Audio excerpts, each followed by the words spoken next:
Hey guys, what's going on? Hope everybody's doing good out there today, and thanks for taking a few minutes out of your day to check the video out. Man, I really appreciate that.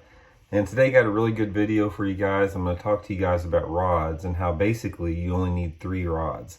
You know, a lot of people, they have just a closet full of rods. They've got 25 in the boat.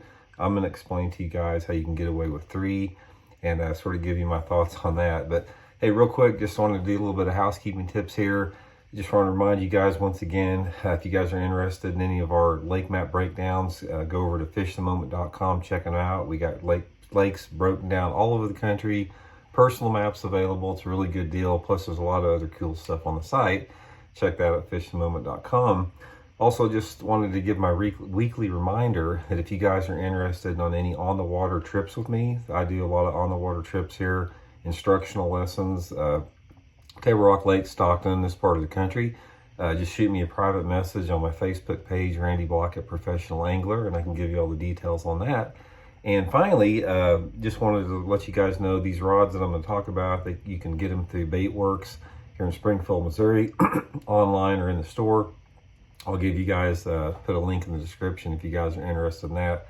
It's a great way to help the channel out if you use that link. Okay, let's talk about the rod situation here. You know, I'm going to let you guys know basically the 3 rods that you need. Excuse me, I got some bad allergies right now. Now this is, you know, you got to remember, I still use a bunch of different rods. I've got technique specific rods that sort of require specific action. So yeah, I use more than 3 rods, but the thing that I want to let you guys know here, if you're on a budget, even if you're not on a budget and you want to simplify your fishing, you can get by with basically 3 rods to bass fish, and you can cover all the techniques that you need to cover. And I'm going to go over all these 3 here, which are my favorites. First one I'm going to talk about is a flipping stick. This is the Megabass Alkalies flipping stick. A lot of different flipping sticks out there on the market, whatever you prefer. A flipping stick is an extremely versatile rod that goes way beyond flipping. I mean, I use my flipping stick for a lot of different things. When I'm flipping, yeah, I'm using a flipping stick all the time, all my pitching and flipping, but also I use a flipping stick if I'm casting a big worm out in deep water. I use it if I'm fishing a big swim bait or a glide bait. I use it casting a Carolina rig. There's not a better rod for a Carolina rig because a flipping stick like this is nearly 8 feet long, and you know, it really gives you good control over it like that. And I'll use it for a lot of my big top waters like a whopper plopper, sometimes even a buzz bait, if I need a lot of power on that. So there's a lot of different situations. And also I'll use a flipping stick if I'm fishing a big deep diving crankbait like the Megabass 7.5 or like the Strike King 10XD, something like that. You can get away with a flipping stick because those baits pull so much water. So there's a lot of applications you can use a flipping stick. It's definitely a rod necessary in your arsenal. The next one I'm going to talk about is, this is a Megabass Levante Perfect Pitch. Actually, Baitworks just got a shipment of these in last week. You can check them out there. This is a 7-foot 2-inch rod, and it's a medium. It's a heavy medium. I would call it more of a medium heavy, guys. So this is my workhorse right here. This rod, 7 feet 2 inches long, medium heavy tip on the thing. You can do so much with this rod. A rod like this, you can throw about any crankbait that you want to on it. It's a good crankbait rod. All you have to do if you want to alter the stiffness is go to monofilament. If it's a little bit too stiff, is you go to monofilament line for a little bit more stretch.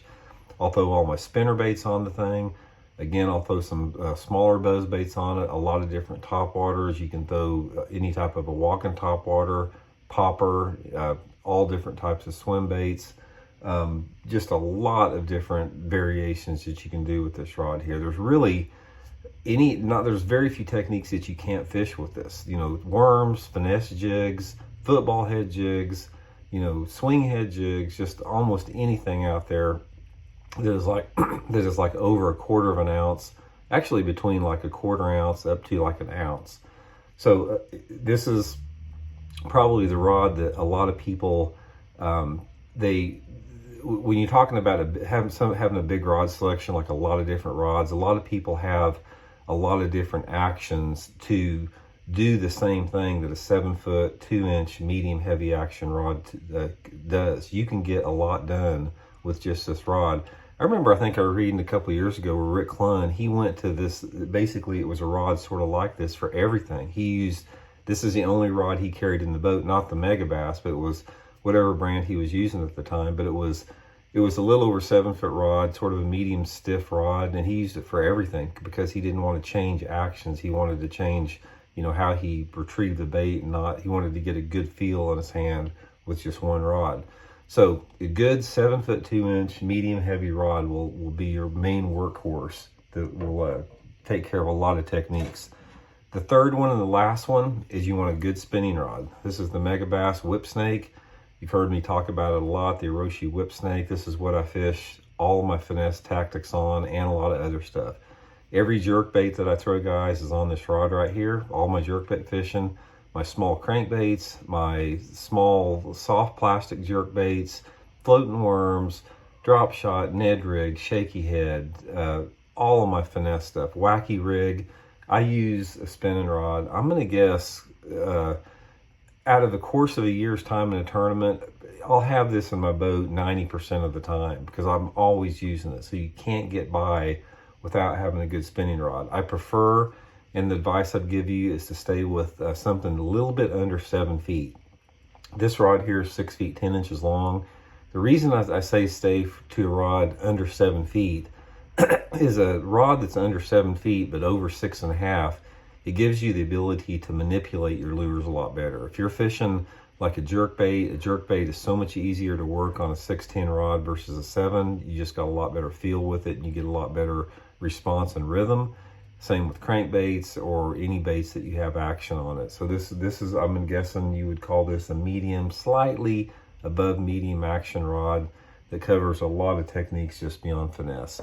So anyway, guys, that's it. Those 3 rods. If I would be comfortable if you told me that, okay, Randy, you got to fish the entire year on the circuit, you get 3 rods, I would take these 3 right here and I wouldn't have any problem at all. I could do anything I wanted to do with these 3 rods.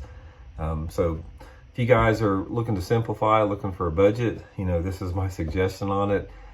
It's basically in fishing, it's in anything in life, it's like you have to decide what your wants are versus your needs. And this is just a good example of that. So anyway, thanks for tuning in. Much appreciated. Hit that subscribe button if you haven't. If you hit that subscribe button, hit the bell next to the subscribe button to get the notifications on the videos. Much appreciated, guys. We'll see y'all later.